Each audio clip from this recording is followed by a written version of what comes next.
এই আমরা হারাই নাই, আমরা আছি। গোবর ফালানোর কথা কয়ে আমার সাথে দেখা করতে আসতো, কিন্তু এখন আর আসতে পারে না। কেন? কারণ ওর আব্বাই গরু বেচ চালা দিছে।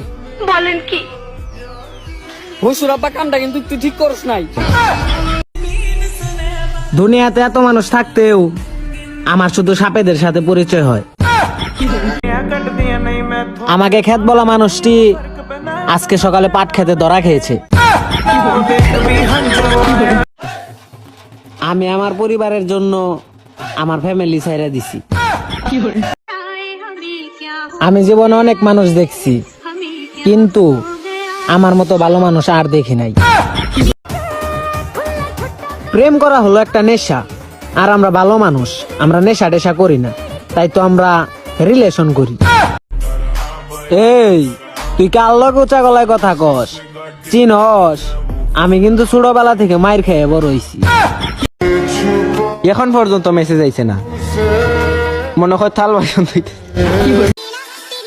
ফাইজলামের একটা লিমিট থাকা দরকার। একটু আগে বিড়ি রাখছিলাম, বিড়ি খাইছে গারা। আপনারা জানেন গাড়ি ছাড়া তেল চলে না। আলা তেল ছাড়া গাড়ি চলে। আগে যারা ভাবতো আমার দিয়া কিচ্ছু হবে না, নিজের এমন এক জায়গায় নিয়ে আইছি, তারা এখন বাংলাতে বললি, আপনারা হিন্দিতে বুঝেন, চুল দিয়েও দাম দেয় না। হন, মনে কর তোর গার্লফ্রেন্ডের লগে কথা কইতে কইতে ফোনে টাকা শেষ হয়ে গেল, তাইলে তুই কথা কবি কেমনে? কেমনে? ফোনে টাকা ভরার পর। 2023 সাল কাটিয়ে দিলাম তোমার বেঁচে ঘুরতে ঘুরতে, পাত্তা দিলা না। এখন 2024 সাল আইসা পড়ছে, এই একটা বছর ঘুরে বাদ দিয়ে দিমু।